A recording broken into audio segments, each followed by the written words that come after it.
We hold these truths to be self-evident, that all men are created equal, that they are endowed by their Creator. Welcome to The Pursuit, a podcast where we examine and explore life, liberty, and the pursuit of happiness 250 years after the Declaration of Independence and the founders declared those rights as unalienable and inherent in all people.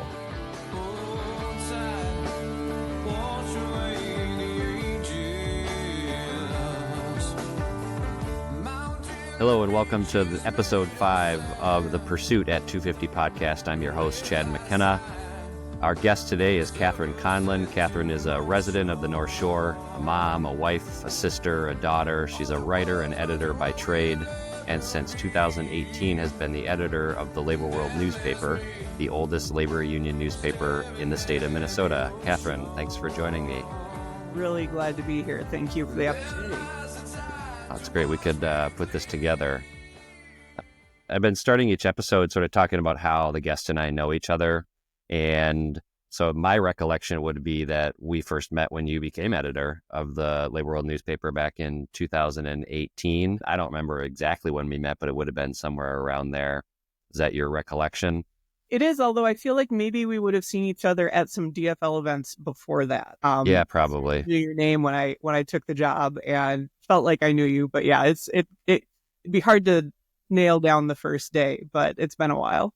Yeah, there's lots of people in my life like that where it's just like, I don't really know when we first met. It was just like, just living in Duluth or living in northern Minnesota. It's in a small town in a lot of ways. So tell us the story and how you got to this point where you are the editor of the Labor World. You've been a editor and writer for all of your adult life. What did you do before you came to the Labor World and became the editor? The majority of my background has been news journalism, and it's kind of a family affair. I'm actually the fifth generation journalist in my family, which goes back ways. Yeah.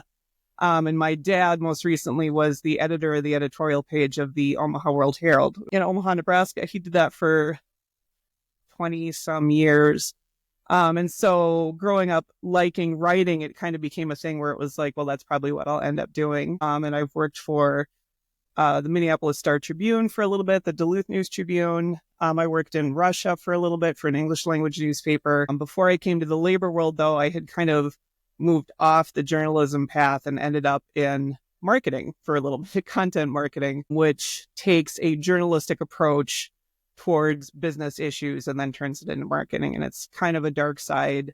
Journalists will consider it kind of a dark side. But if you use journalistic principles, it can be really an interesting line of work. But then, coming back into the labor world, it's also a different kind of journalism, almost like content marketing. I call it advocacy journalism. Yeah. It's definitely got its own perspective, telling a very specific perspective. But by applying journalistic principles to it, you can make it really strong. Yeah, I remember, talking with the previous editor of the Labor World, right, Larry Salampa, who was the editor for, I think, 30 years. And when I worked for the Northeast Area Labor Council, we would work together a lot on things happening in the community and stories he was working on. And I didn't really know about the concept of advocacy journalism or what that meant. And we were sort of like talking about a story, and I was struggling with like, how do you tell this story? And he's like, well, that's the benefit of advocacy journalism. Like, I get to tell the story on some level. And I remember looking into that idea. And so I'm curious about your perspective. Like, some people in advocacy journalism think that objectivity isn't real. Like, even the like mainstream press, right? The Duluth News Tribune, the New York Times, Washington Post, like even those outlets have an agenda in some way, right? Even if the agenda is just maintaining the status quo, that's really not objective. And so it's all sort of advocacy or journalism is, I think, the thought. What are your thoughts about that and in your role now as having worked for a newspaper, but then also working for an advocacy newspaper like the Labor World?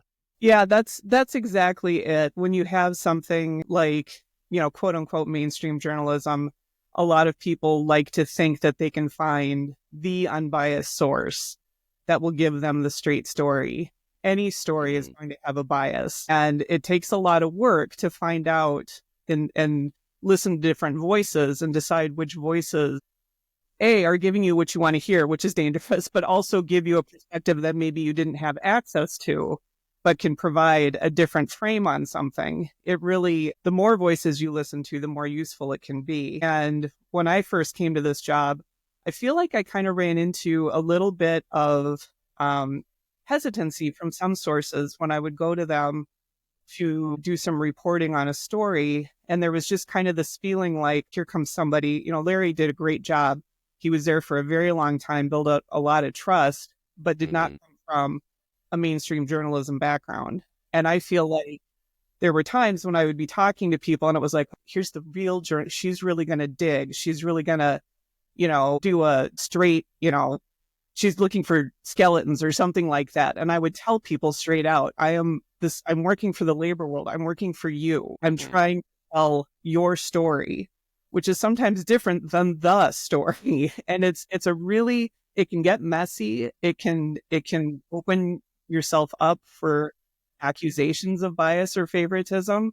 But the way I come to it is seeing a group and a community that is very powerful and also has been kind of on the outside of a lot of things, a lot of power circles, a lot of influence circles all through history. And you tell stories a slightly different way that way. During a strike, I'm not going to call the employer and say, how do you feel about this? I don't care. We all know how the employer feels about it. From a union perspective, we know how employers feel, especially if there's a strike going on. I'm not going to learn anything by calling them. So why do it? I mean, I can include like their press release. I'm not getting anything farther than their press release. But I want to know what the people on the line, how they are dealing with day 30 standing out in 30 below weather. What is your story? Because that's not always told. And if it is told by the mainstream journalist, I feel like it's often taken as sort of a token, or it's sort of used as a symbol rather than like real flesh and blood people who these things are affecting day to day. Yeah. So that's how I look at my role. I think about like when I've done, tried to get a story in the press and like, the Duluth News Tribune or the TV in Duluth. A lot of times, if it's a story that involves an employer, let's take like Essentia, for example, a lot of times they will just read the employer's response. Like they just release a statement, right? It's like, and then it's like, here's what the union says, here's what the employer says, there are the facts. Mm-hmm. And that always leaves me feeling like underwhelmed by that. Obviously, I have an interest in it. Like, no, you got to tell our story because our story is righteous. Like we are right in this scenario. But I appreciate that that's obviously not the journalist's perspective. Like they got to look for the truth. But at the same time, I think you're hitting on this, that as a reporter, you get to sort of decide what the story is by how much you report on one side or the other and what context you provide. And it feels like a lot of times it's just like stenographer, right? Here's what the union said. Here's what the employer said, Yeah. One thing that helps me clarify that, and it makes it easier, I think, for someone who's working in advocacy journalism, is that you have a built-in audience. I know exactly who the audience is. It's not the general public. It's not the entire community. This newspaper is mailed to 17,000 households, union households, retirees, and friends of labor. So that way I can look at it and say, I know that this audience understands that when there's a strike, an employer is dragging their feet. I don't have to start at square one and explain it, and I can say that there's a wage issue or it's working conditions, and it's like I can assume that these people are automatically in on it.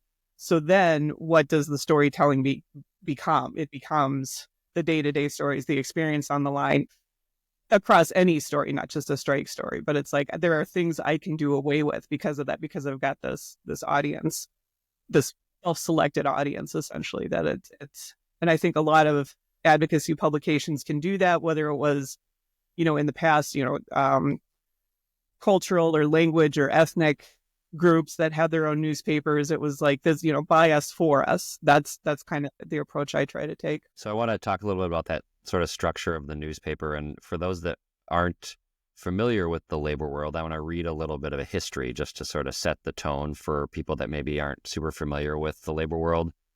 This is something that I found from the Minnesota Historical Society, not Wikipedia, because I looked on Wikipedia and I realized the labor world does not have a Wikipedia page. Oh no, which is crazy. It's like Yeah. everything has Wikipedia, so I'm going to have to write one if you don't, just so you know. Better get on that. All right, so this is again from the Minnesota Historical Society.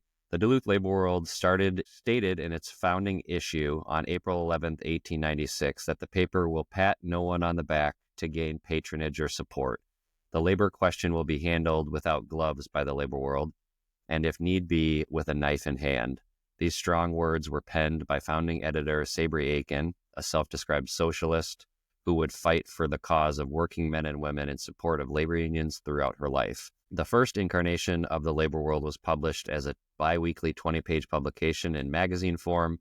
In the spring of 1897, Aiken purchased and consolidated 3 local papers, and after these editions, the Labor World was published weekly as a 4-page tabloid. The official motto of the paper was, "Thou shalt love thy neighbor as thyself." The Labor World focused local coverage on the so-called Twin Harbors, cities of Duluth and Superior. At the turn of the century, the northern and central regions of Minnesota were growing rapidly because of the expanding iron ore industry, and Duluth's status as a port city made it a major hub for the railroad and Great Lakes shipping routes. Population increase also brought greater demand for domestic services. The diversity of Duluth and Superior's growing labor class were not missed by Aiken, and the Labor World, which featured labor news for iron ore miners, laundry girls, and everyone in between. Weekly editorials reported on topics such as labor organizing, union events, and gender issues. The paper also included advertisements for Duluth and Superior union businesses and organizations. However, businesses against organized labor were blacklisted within the Labor World's pages, and encouragement from Aiken to boycott their services. In 1933, I'm almost done here, the Labor World was purchased by the Duluth Federated Trades Assembly, which eventually became the Duluth American Federation of Labor and Congress of Industrial Organization, or Duluth AFL-CIO. The Labor World continues to be published by Labor World Newspaper Inc., which is governed by a local labor union affiliated board of directors. So quite a rich history. Oldest paper in Minnesota, going back to 1896. How much of that do you feel like still rings true? That sort of beginning vision by Sabry Aiken, over 130 years later, how much of that still rings true for you? It's an interesting journey, and I think it sort of reflects or is parallel to the growth of organized labor itself, both locally and across the country, where you have local firebrands, local unions, local organizations saying something's got to get done and doing it with various levels of success, whether it's, just a Wobblies up on the range or, some of the more conservative unions doing what they're doing, the laundry girls, certainly, and Duluth, they've got a great story. And then into this is when it was purchased by the local federation. I mean, that's going to change something, not even necessarily for better or for worse, but if you've got a firebrand editor who owns a publication and owns the press, that's going to be very different than a federation of unions, all with slightly differing interests, overseeing a publication, and then moving through, the political and economic realities of the 30s, 40s, 50s, to today. That's going to affect things as well. I think there is, and then certainly if you've got an organization where it's just one employee who doesn't necessarily own the paper, that's going to change things as well, no matter what. I wouldn't say that necessarily that the movement has become more conservative. I think that, some of those terms are really loaded, or, people make assumptions about, but the larger organization overseeing something is going to maybe dilute what the original founder had in mind when something like that started, which is kind of a diplomatic way of saying, one thing I really try to avoid is having the newspaper be a newsletter. I think there's a difference between an organizational newsletter and a newspaper. At the same time, when you are controlled by not controlled, but when a larger organization has a share in what you're doing, you kind of pay attention to what is going on the page. And I've had people come to me and say things with, I mean, people can come to me all the time and tell me they're unhappy with what I do. I like to hear the feedback. It's helpful, but it is a different approach than if you own the paper or if you're writing a Substack or whatever. I think that just kind of is as a natural progression throughout the years. If there's one thing I feel like the union movement struggles with is that self-criticism without turning into a circular firing squad. There are certainly a lot of reform movements within individual unions. There are activist movement within individual unions. Some of those unions have made room for those movements. Some of them really try to freeze them out. And that all depends on the union itself. And then when you have a federation of these unions juggling their own different factions, I mean, it's messy. We all know it's a messy movement. But when everyone is pulling generally in the same direction, there's always going to be progress. It's just going to come slowly. And the fascinating thing about it for me anyway, it's unions in general and in like each individual union and then the AFL-CIO. It's one of the most hyper-democratic organizations in the country in terms of to a fault, right? So that's you're getting at that. It's like one, yes, it is like it reflects what the members are willing or unwilling to do, right? And it reflects people are elected by members. But then it can also make it very difficult to figure out what is our vision, what is our direction. And you can start in one direction and then, we're going to go another direction, which is sort of what our democracy does. I mean, so we're recording this on the day 2 hours after Donald Trump was just sworn in as president, right? And which is a much different direction than we were headed in, 4 years ago. Or 8 years ago. One of the that I've been thinking about a lot over the recently is the idea that I think you're sort of hitting on it too. That so the beginning of the labor world was radical, right? Sabri Aiken, she's a self-described socialist. Was the paper was run by another woman, Anne McEwen, who was ousted for being alleged communist, right? So these sort of pretty far left people that were really pushing against the status quo and pushing against the system, and labor unions to a large degree were as well. But what I've been thinking about lately is that when we look at what the fights that labor unions are having today, they're within the status quo.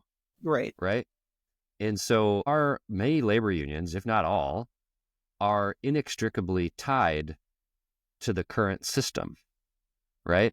We're not, when I'm negotiating with an employer, we're working within the capitalist system. And so changing that system, whether it's universal health care or a universal basic income or some of these more progressive ideals, that we have a lot to lose if we go and try and do that, right? And we saw that with the Affordable Care Act, where the care that we're talking about offering everyone is not as good as many of our unions have negotiated. And so is that really in our best interest?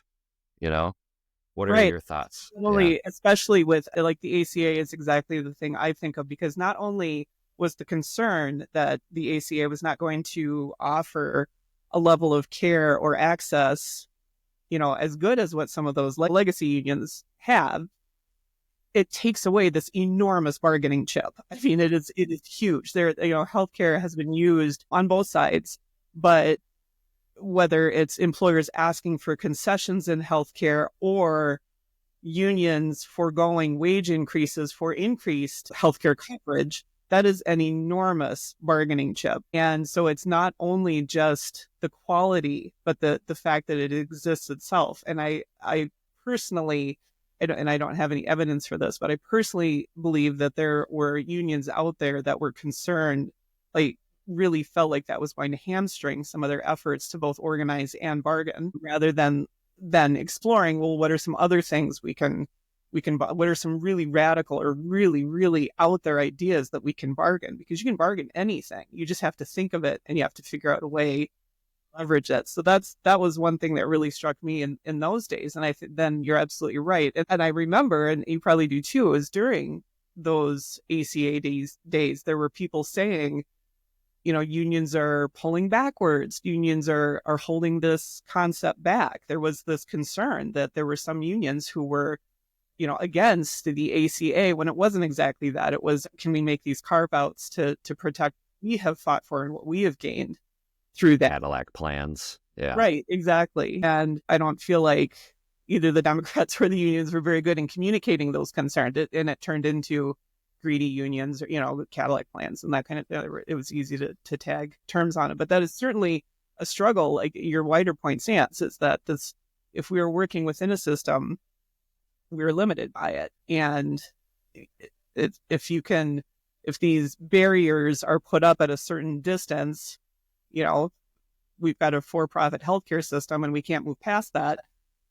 Well, what can you gain in that system? And what do you sell out in your own soul or your own heart to get that? Yeah.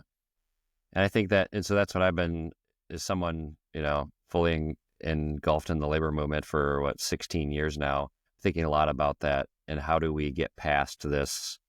I may not get past it, but it's just, there's a dynamic there that isn't moving us as far forward as we could as a labor movement by being limited by the system, like you're saying, working within it.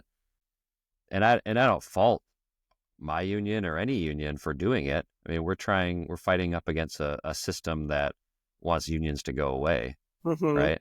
And wants the wealthy to have all the power and all the money. And so we're fighting for survival too.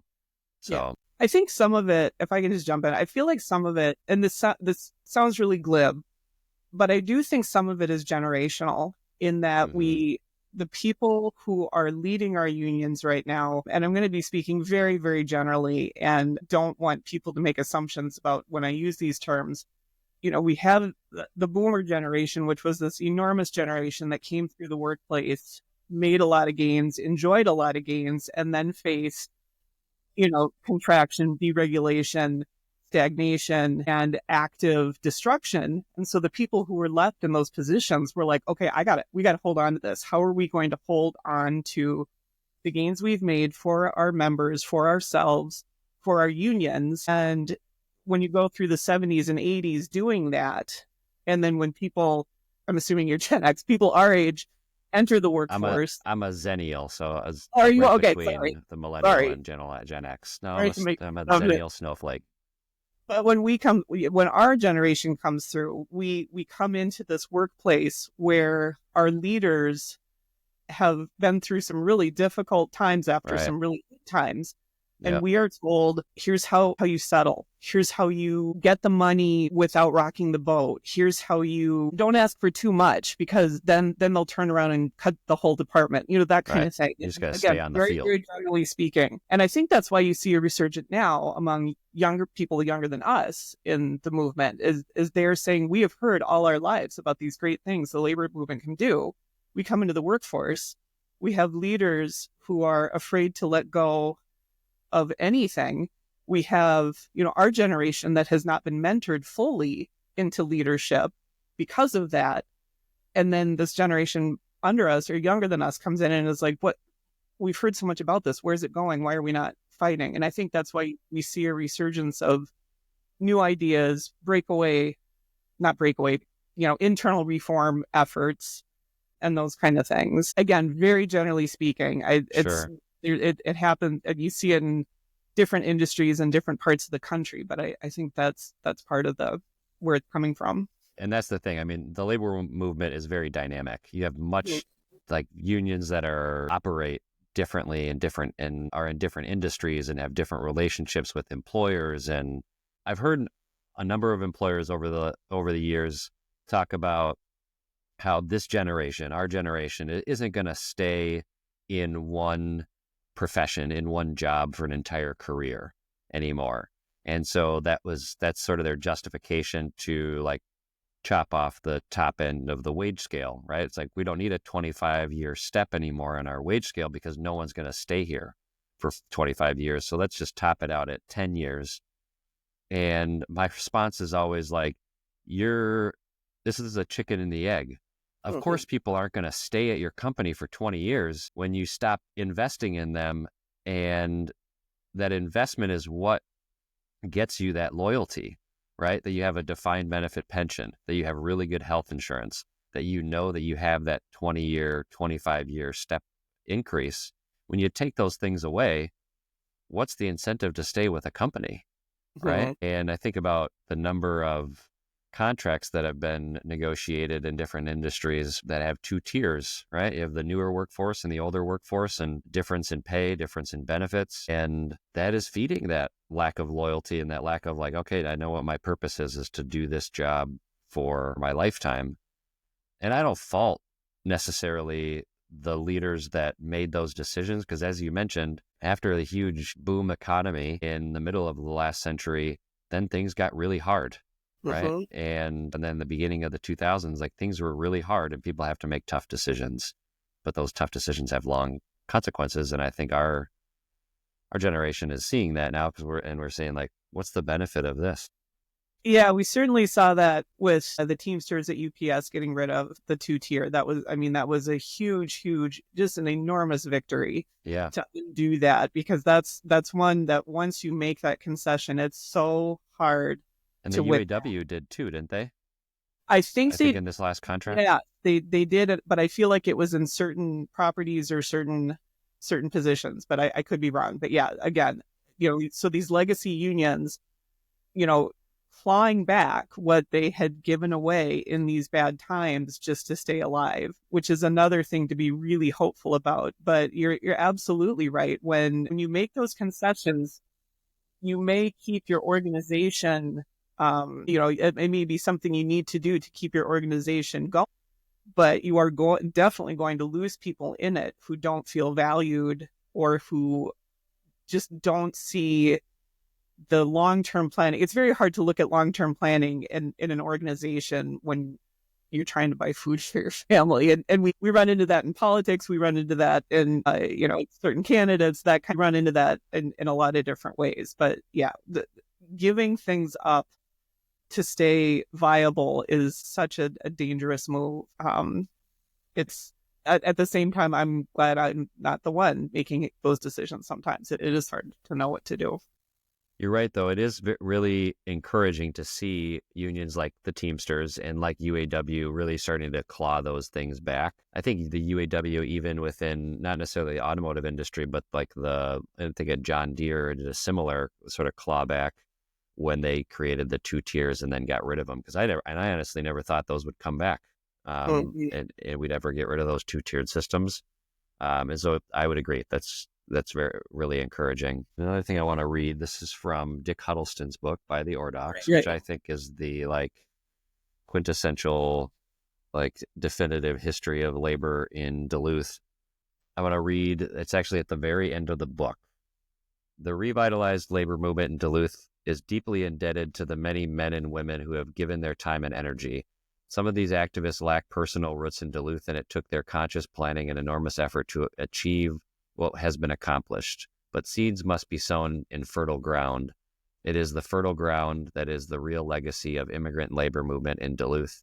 Probably everywhere on this earth, there are men and women who would respond to calls for social justice framed in terms of labor rights. But there are more of them in Duluth than elsewhere. For many people in Duluth, labor's rights are family values, a precious part of what has been inherited from the past. So that was written. So that's Dick Huddleston's book. That was written probably 20 years ago. Do you think that's still true today? Do you think Duluth is unique in its sort of labor bona fides? It's as someone who has lived up here for almost 20 years and is still a newbie. Yeah, because me too. Yeah, that's just how it works. I would say that Duluth still definitely considers itself a union town, and I think when it comes to political races, when politicians want to get involved, they definitely know that one way or another labor is something you either have to work with or against. I don't think it's how it was certainly in the 70s. I don't know how it was here 20 years ago. My spouse grew up in Duluth, and so there's a person, and his family was politically active, so there are certainly stories I have heard about how things were in the 70s and 80s. I think it is still a labor town, and I don't know, maybe my perspective's off because of the work that I do. We certainly see it in any DFL primary, that comes Yeah. around. It is labor is still important politically. When we see actions such as the nurses' strike or the SEIU event that happened last week outside of Essentia, people come out for it. And when people drive by and honk, I will say I'm always struck at how many people are honking. And that's remarkable to me. It is simply the movement itself is going to look different because it's, Dick makes reference to immigrant populations. Well, Duluth's immigrant population is very different from a lot of the country now, and certainly how it was 100 years ago. So that's not necessarily what's driving the action in the movement. But Duluth's a union town. It is. I mean, I know, like, walking a picket line in my job 3 years ago, and as an organizer, you're always worried, like, what are our numbers going to look like? Like, are we going to have a strong presence on the line? And then so our strike started at like 7 a.m. and I'm there at 6:30, worried that no one's going to show up, and then people just start flooding out of nowhere. And we had the hospital circled by 7:15, and it's like I can count on one hand the number of people that crossed that picket line during that strike. And that's not the case everywhere.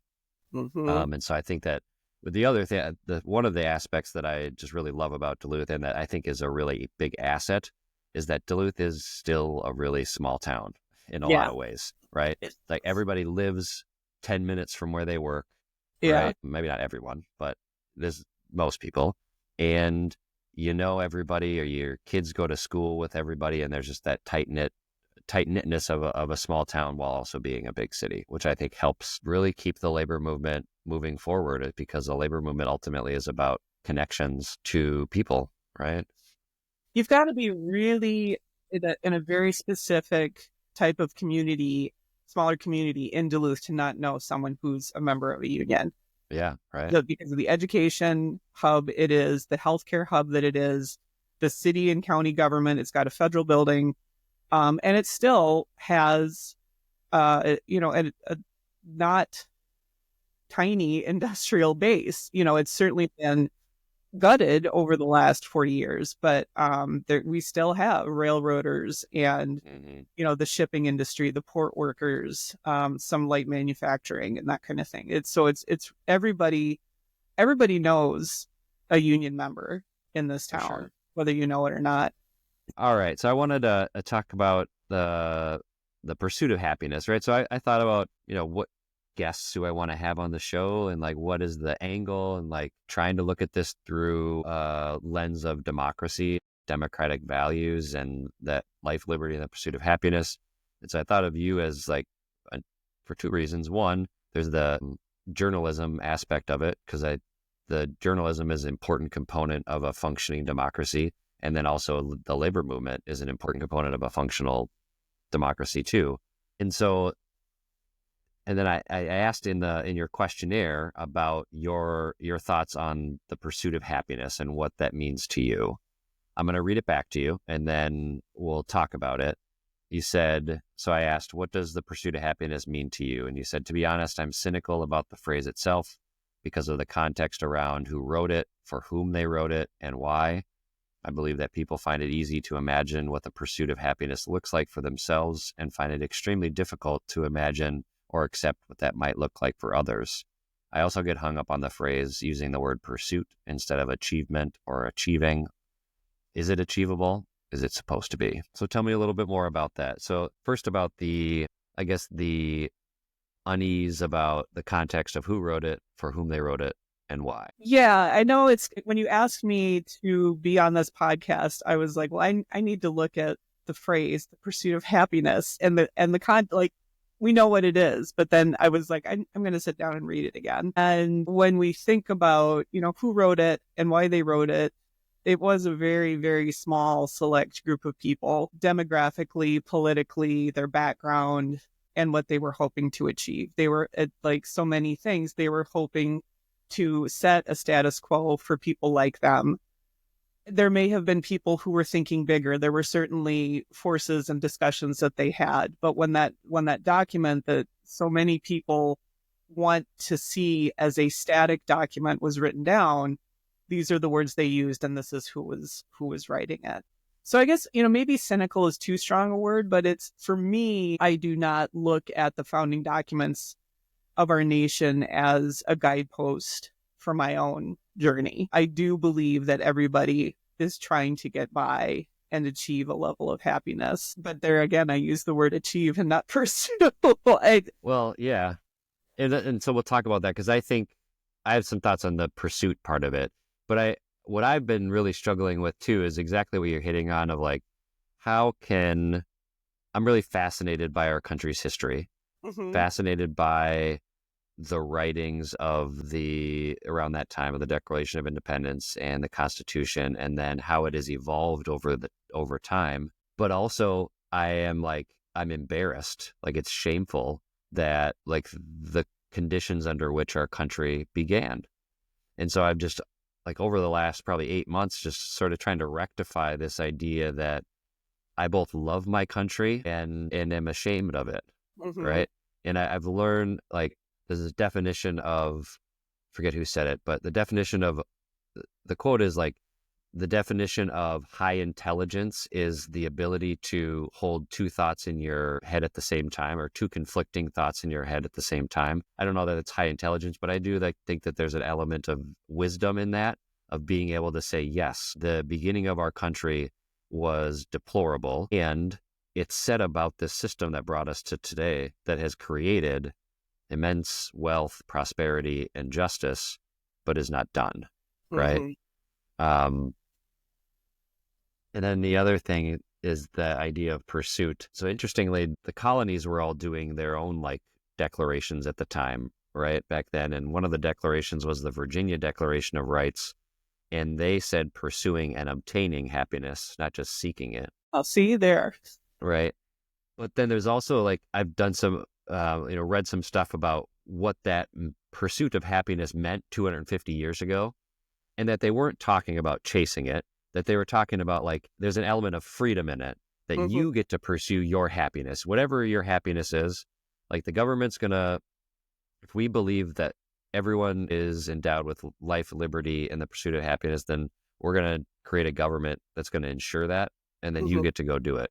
And the other thing is that like happiness isn't something you achieve and then you're just done. Right.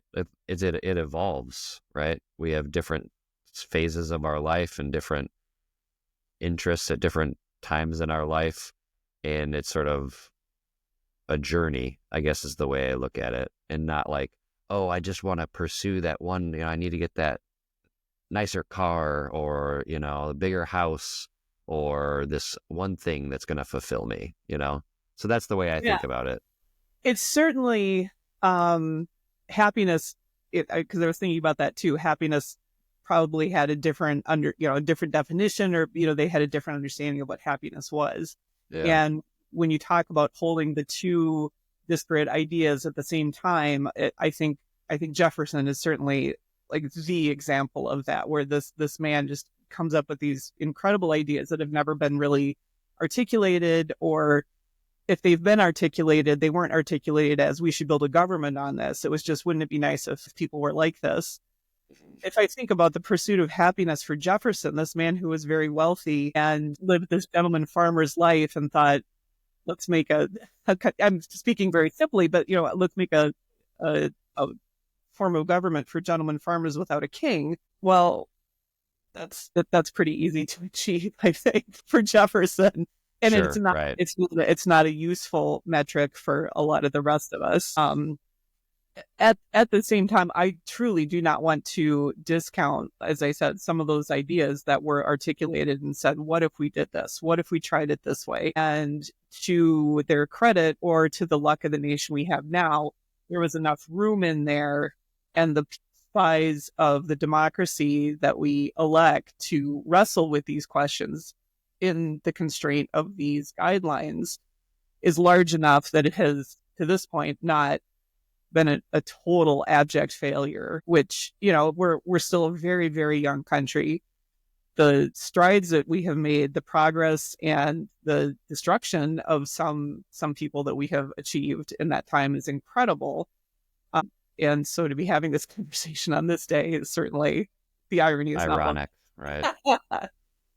Thought about that too. So, yeah. But there is something. So another part of what you wrote is sort of this tension between freedom for me, is like the number one thing. That's the most important thing. And then other people, maybe it's hard for us to envision what happiness is for others or be accepting of happiness for others when it's different for what, from what it looks like for us. But I found this quote by William Blackstone, who was at Oxford around a lot of what Jefferson writes about. He sort of takes from Blackstone too. He said, "For the Creator has so intimately connected and so inseparably interwoven the laws of eternal justice with the happiness of each individual that the latter cannot be attained but by observing the former." So the idea of no one is free until everyone is free, right? So like, my freedom is inextricably connected to the freedom of other people. And while the system of government that our founders created was inherently unequal for Black people and women, the fundamentals were we're able to create freedom, right?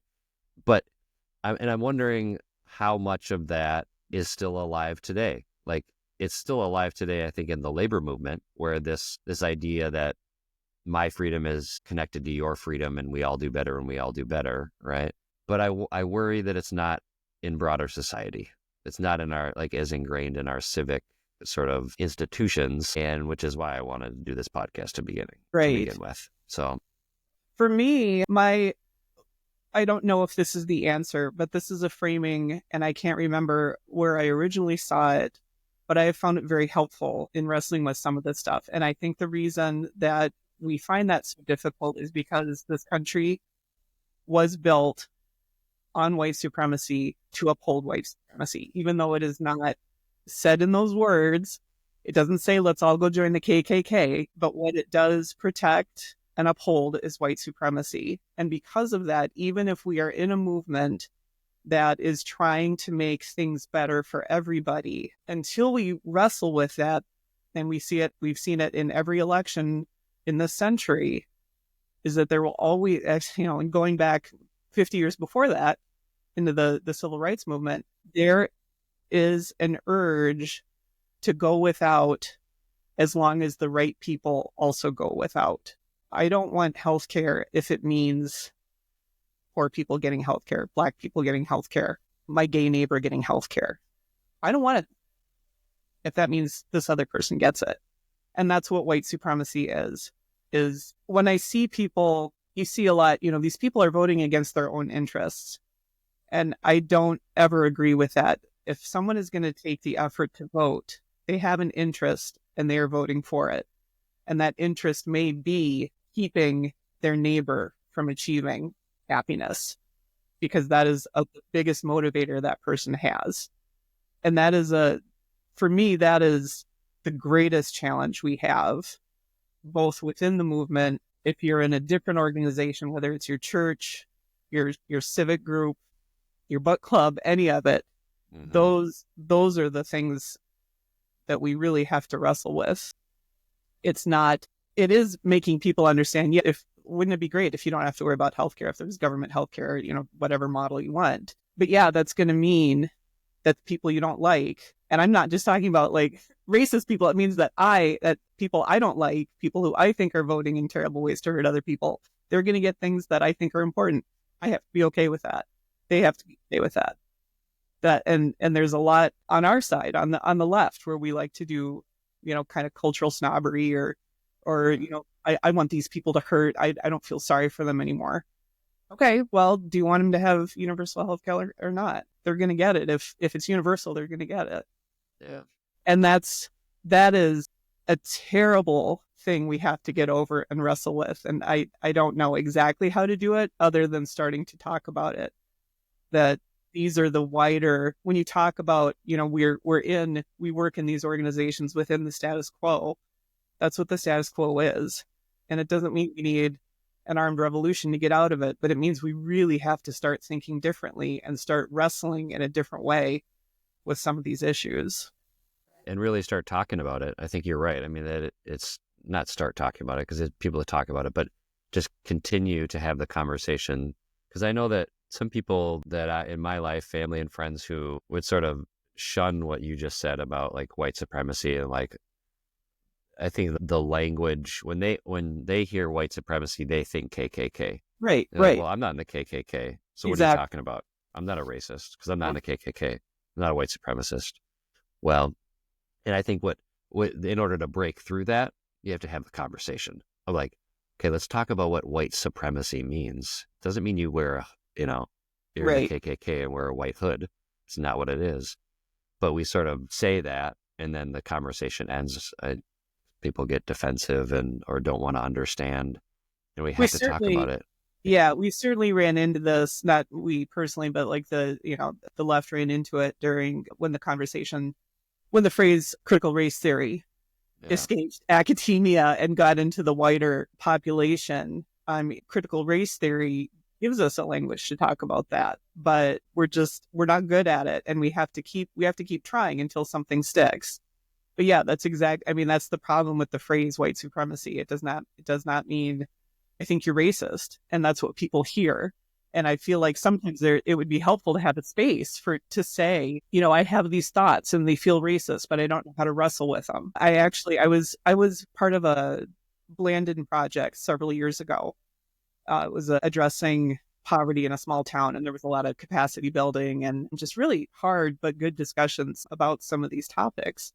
And one of the exercises we did was there was a list of traits, and you had to be honest. And there was a lot of kind of radical honesty in these exercises, but there was a list of traits, and you just marked, do you have a positive or negative reaction to these traits? And they're all neutral, like ostensibly neutral. Someone has bad teeth. That's a neutral statement.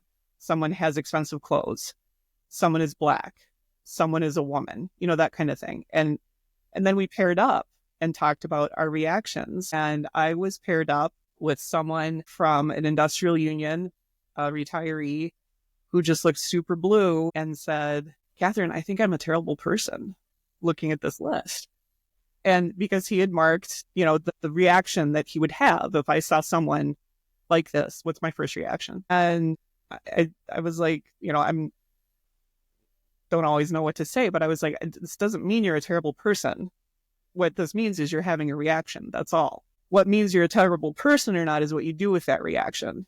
And I read somewhere else that the first reaction you have to stuff like that is the reaction that you have learned from society. Right, your programming. If we live in a white supremacy and I'm a white person and a Black person walks into a coffee shop, and I find myself going, oh, Black person in the coffee shop. Society has told me to do that. It has told me to notice that one way or the other. And so we kind of talked it out. And by the end of it, he was like, okay, I see that. But I was also like, that's white supremacy. What you were feeling is white supremacy. And the fact that you feel bad about it means that you're wrestling with it. And that's great. But and that you're trying to get out of it.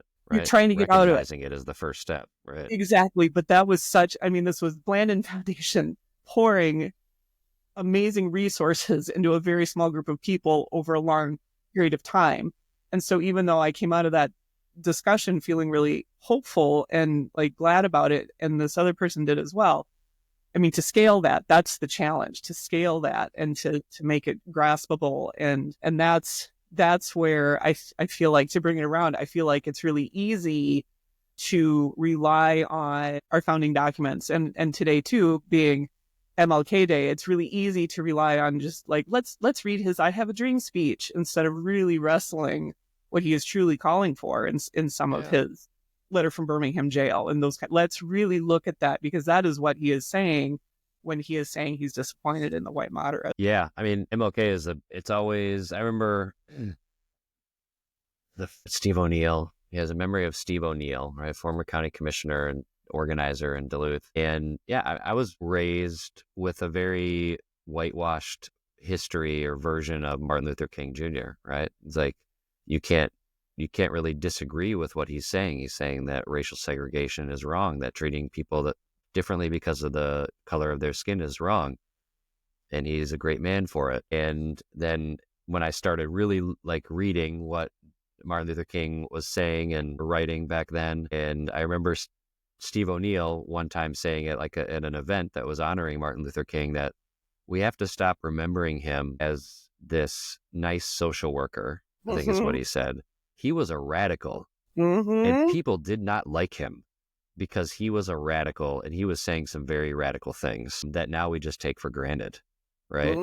And he was, one of his quotes is like, the single biggest purveyor of violence is my own government, right? And now we sort of forget all of that, and we honor him as we should, but we got to talk about the fact that he was, followed by the FBI, and they tapping his phones, right? Because they thought he was a radical subversive. Right. Yeah. It's funny you say that, because I was actually kind of thinking about that today myself, in that, so I grew up in Nebraska, which I went to a very strong school, but it's just going to be a little different than a place like Minnesota, and it's also going to be different than a place like Alabama.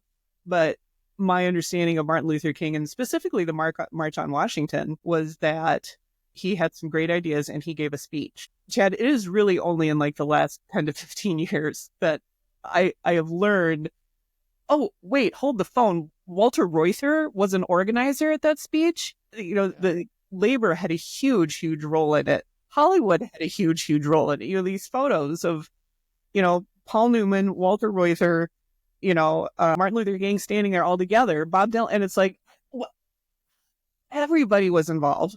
I mean, women had a very small role. I want to acknowledge that as well. And I think Bayard Rustin, was kind of Bayard Rustin, yeah. As well. But for what it was at that time, that is not how it was taught to me. It was taught that it was a nice speech. And then we went on, and the more I learn about it, the more I dig into it, we were so close to so many things. This was look at all these organizations united in this, and what happened is he was assassinated. It's so frustrating to see some of that. And then frustrating to see how it's taught.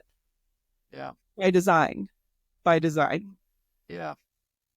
So I was reading this. I haven't really had time to digest this, but it's on the top of my head because I just read this article where they were making the case that the civil rights legislation of the 1960s that Martin Luther King championed and that was signed into law was more geopolitically influenced than we realize, because we're in the Cold War. We're fighting this Cold War against the Soviets, who are positioned as this workers' republic, who at least outwardly advocate for desegregation and rights being afforded to everybody, no matter what your race is, and us having to respond to that. And so they even making the argument of the Brown versus the Board of Education wouldn't have happened if there wasn't this threat from the Soviets, and the sort of status quo, the white supremacy, was forced to grant rights to African Americans because they didn't want to lose power, which is sort of an interesting way of thinking about it, of I need to give power so I don't lose all of my power, right? And I just had never thought about that, the 1960s in terms of the geopolitical forces and that were happening at the time. Right, certainly. And then with both all colonial powers plowing through Africa at that time as well, adding the racial violence to it as well. But yeah, that was a huge propaganda piece, both internally for the Soviet Union and then across the world when they were making their points about American colonialism. One of the books I read in the last year or so is The Lies My Teacher Told Me, and just about all the things, right, that we weren't taught. Christopher Columbus never set foot on this continent, right? And yet we honored him for so long and still do. It's interesting to me. I feel like I'm at the age, and this happens in just little things like in science, like when they decided that the Brontosaurus wasn't a dinosaur anymore. My mind, but I read it's 3 weeks they brought the Brontosaurus back. Oh, it is back. It is back. Is Pluto back too? No, Pluto is not, but the Brontosaurus Pluto's still relegated. Okay. But then there are things like when you see historically and looking at things through a different lens as we get farther away, or a folder is declassified, or a memoir comes out, or someone sifts through it in a different way, and can bringing it around again, approaches things through a labor lens or approaches things through a racial lens, looks at an event from a slightly different perspective or advocacy and says, here's a story that's been missing as part of this wider event. That is one thing I feel like has been really, like, over the last 30 years, I've been noticing more. It's easier to access that kind of information, and really, but I feel the same way too. I grew up in a way, not really critically examining a lot of things that came my way. And it took a lot of work in my 30s and 40s to realize I had a lot of unlearning to do. And it's been a journey for sure. You said that in the questionnaire too. I asked, what is something about your story that you wish you could talk about more? And you said, it's hard to answer, but I feel like I'm at an age where I'm both unlearning what I knew for decades and also trying to distill what I know into something useful. I thought that was really interesting. Yeah, it's something once I figured out that is what I was wrestling with. The work that my dad did as editor of the editorial page meant that he did not hold public opinions. His job depended on being an institutional voice. Mm-hmm. And so even though I was raised in an intellectual, civically interested family, we didn't have political signs in our yard. I couldn't tell you who my dad voted for. I can make a pretty good guess on my mom. He didn't talk about it until interesting in like the last 5 or 6 years. And it was really interesting. So like that, how his position in the community like rang true and was who he was at home too. He was just very, very discreet, like to a fault. And we certainly knew that he had a very rich internal life. But we would talk about, politics and, political issues at the dining room table. But working for a conservative newspaper and being the institutional voice of a conservative newspaper meant examining both sides, which I got pretty good at, but then also finding the common sense, if only we could all, get along, whatever, which I also had the kind of upbringing where like, I thought the status quo worked for everybody because it worked for me. And if people were protesting, they were probably just malcontents or just wanted to cause trouble or were trying to look cool, because protesting looked really cool to me. But why couldn't they just vote or, something? Why couldn't they just ask nicely? Right. It took me a really, I will say an embarrassingly long time to realize that they were protesting because nothing else had worked. They had gone to the city council meeting. They had voted. And once I started putting that together, then it just, things kind of started to fall into place. And then I started asking, where did I get this idea that having a public opinion is risky, or something to be avoided? And that's actually something I struggle with sometimes with the labor world is, oh my gosh, I'm like putting an opinion out there. That's okay. No one's going to die, But my father just took it so seriously that, there was the election of 1988. I was working on Bob Kerry's campaign, which was something that my dad was kind of like, hey, well, he knew Bob Kerry. Remember Bob Kerry? He was a senator. He was running for in Nebraska, U.S. Senate. Okay. He was I was 6 years old. So yeah. Oh, okay. Well, yeah, you are the sexennial. But he ran for president a couple cycles later. But Vietnam vet. Anyway, I was working on his campaign, and I was 16, and my dad was kind of like, okay, well, he had gone to college with Bob Kerry and knew him from college, but was kind of like, be discreet in the campaign office about who your family is, so it was just stuff like that. I had a Bob Kerry bumper sticker. I couldn't tape it to the family car. I could put it in the window when I drove the car. When my dad drove the car to work, I had to take it. So it's just stuff like that. And so now, now that I've, grown, been involved in a lot of different things politically and socially, every once in a while I still struggle with holding. Yeah. But it's interesting. And because of that, I've had to re-examine, opinions I have or why I do things the way I do. And it's been really interesting to see how deep those roots can go. Yeah, I would agree. When I try and tackle something with, writing a piece about something, I really have to question my assumptions because I've realized that I was raised with an incomplete history of our country and our culture, but also even my experiences are not everyone's experiences, right? I'm a straight white dude, right? Straight white middle-class dude. In that I have to, at the very least, recognize that that is my perspective and that is not everyone's perspective. Right. And at best, try and understand others' perspectives. Yeah. Let's talk a little bit about your writing. And so the labor world, what's the process for you sort of putting together your voice in the labor world, whether it's through a column or writing a story? How do you approach that? How do you sort of begin thinking about, this is a story that I want to tell in this next issue? A lot of it, simply depends on what's going on in Duluth, and because of its size, sometimes there's just not a lot going on, which is a little, I don't want to say frustrating. I mean, people work through campaigns, at whatever speed they're working on.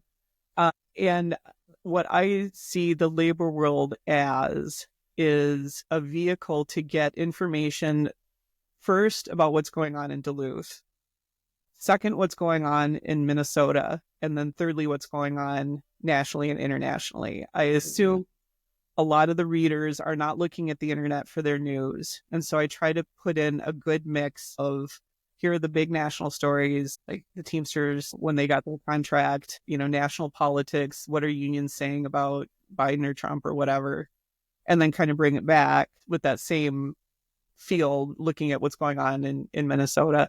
There are a lot of news aggregators and syndicates that I'm able to draw from, which is great. And then, anything that's local is something that I have written, and then it's straightforward news. And I do try to get a column in every issue. Sometimes the well is dry and there isn't one, but I will say that writing a column is kind of the hardest part of the whole thing, because it's sort of the flip side of writing for this built-in audience.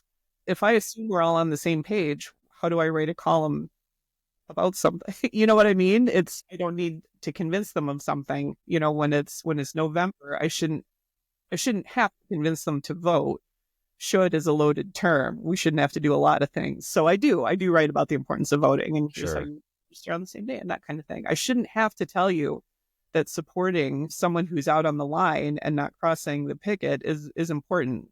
Again, should is not the reality we live in, so I will write about that. But that is a challenge sometimes that can feel almost condescending, or that I am, union-splaining to people. But then I start thinking, well, there's also people new to the movement and people who aren't part of the movement but are curious about it that may be reading this. And I just try to, even though it's a narrow audience, there's still a wide range of approaches I can take to writing about it. It's not always, I do sometimes feel like my dad writing, where it's not maybe an opinion I write about maybe isn't the strongest that I actually hold in my heart or in the way I work out in the world. Catherine, the editor's version Yeah. Yeah.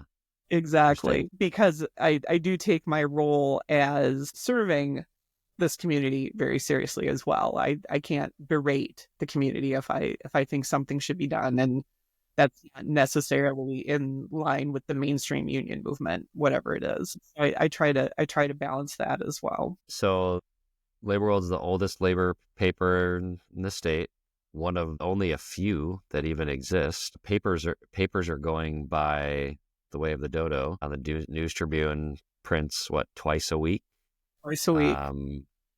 Now, what's next for the labor world? How long can we have a newspaper that we can read with our, hold in our hands, right? Because it does feel like, I love that it still exists, but it sort of baffles me that it still exists. Yeah, it is the funding mechanism that I will always be grateful that unions are willing to dedicate their per caps to it, that they are willing to increase it when we ask. I am a little concerned. My tenure has been marked by some real struggles as far as cost increases during when I first took over in 2018. So that was during Trump's first term.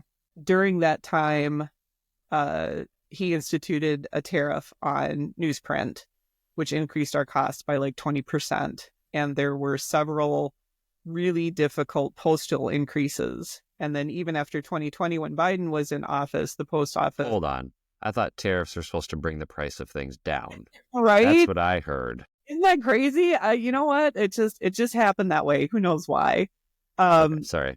That's all right. But that was pretty rough. And then after 2020, the post office did come through with, I mean, they do have annual cost increases. This last year they had 2, which increased. And so like every year our postal increases have been going up by like 10%, which is unsustainable. And which is why the labor world community has seen cuts in how often we come out. I am a little concerned about what the next round of tariffs might mean. And in the coming year, I am dedicated to print. And I told the board that when I was hired, I am dedicated to a print product. At the same time, I'm really starting to beef up the website. I'm starting to collect information for an e-newsletter. It is like newspapers everywhere. It's going to look different as time goes on. It may be a different size, like what we're mailing others, not to get technical, but the size we are now mails at a rate than something a little more newslettery might mail at. It's a challenge. It really is. We should do a podcast. We should have a Labor I World podcast. Doing a podcast. I've thought about expanding to a podcast as well. There's a lot of, I mean, that's a good thing. There's a lot of opportunities to reach people. It's just, it's always a challenge to get people to move from one platform to another. And you're always going to lose people no matter what. A retiree, once you stop publishing a paper, they're not necessarily going to go check it online. And that's understandable, the time of life that they're at. But labor does have a really important story. And especially in the coming years, finding something that reaches the largest audience and keeps that story going so we can learn from each other, from each other's struggles and each other's victories. Something across a federation, I think, is just really, really valuable. I think that the idea, that you'd said earlier about like, this is about us this is by us for us. I don't know if that's what you said, but like, because there's that element of like maybe the 25-year-old nurse might not pick up a Labor World usually, or might not pick up a newspaper usually, but there's a story about my union there on the front page or in the paper.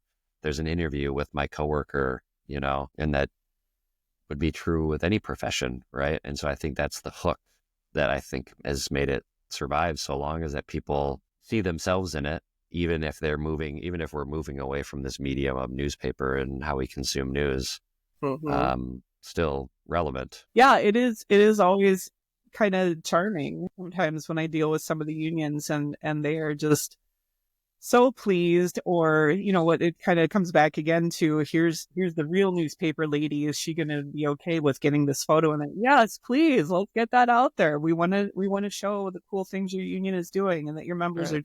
And then other unions say we should do that too. And it's hugely important. It's finding the model that works best, even as we face these increasing challenges. Even internet access might be weird in a year. It's really hard to stay on top of what some of those vehicles might be. One of the things I like to talk a lot about in the podcast is what books people are reading. What stuck out to me in your questionnaire about your reading was I asked people what their favorite novel is, and then what is their favorite work of nonfiction. And you said the Civil War by Bruce Catton. Can't read a lot of nonfiction, you said. And that struck me as odd, but I also, maybe I don't know, like, reporters or editors or writers as well as I thought, because I thought, someone history, writer, I would think you'd read a lot of nonfiction, but that is not the case. So tell me about your reading habits, or what's your relationship with nonfiction? It's funny. I have never been a reader of nonfiction. I consume news as it happens. I'll admit it. I love social media. I love consuming news via social media. But I am not one to sit down and read about history, and that may be to my detriment, but I do not. I prefer short and sweet when I'm learning something new like that. And it really has to take a lot for me to dive in. on something. I will say that Civil War book by Catton, that was one. We were taking an East Coast trip with the family and visiting some battlefields, Antietam, Gettysburg, and what that trip illustrated for me. This is about 10 years ago. It illustrated for me that I had no idea where Gettysburg was. If you had asked me where Gettysburg was 10 years ago, I would have said Virginia, which is, a little embarrassing.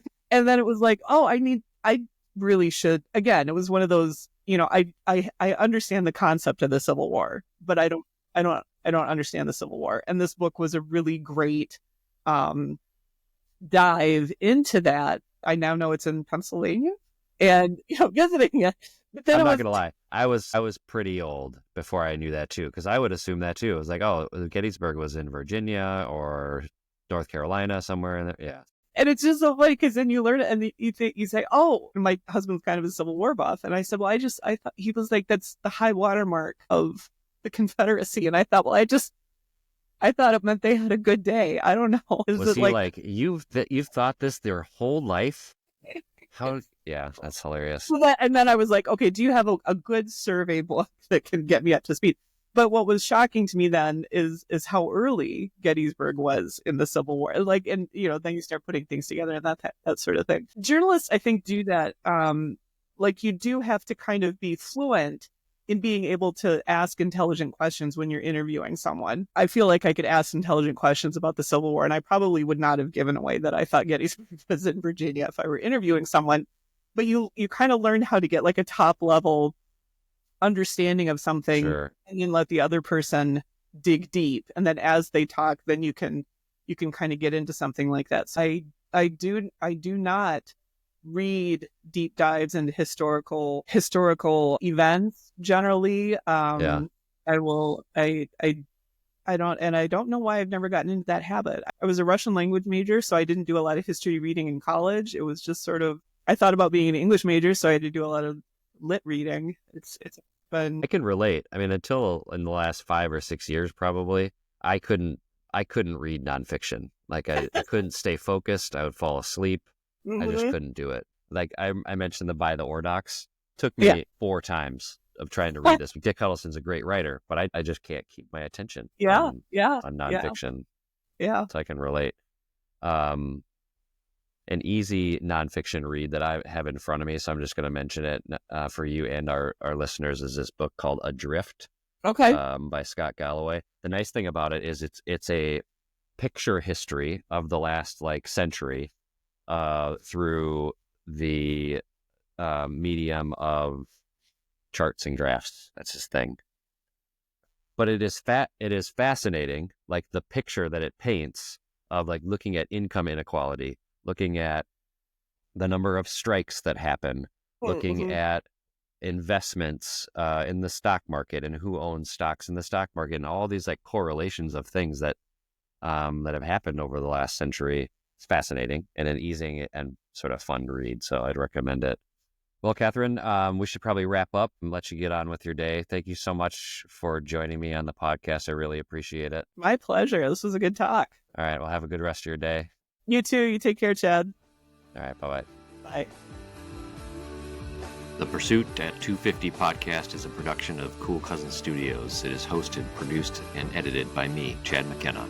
The views and statements expressed on The Pursuit are those of the guests and host and do not represent the views of any other person or organization. The theme music is Circles by the Twin Ports band The Resonance. Check out their music in the show notes. That's my dad.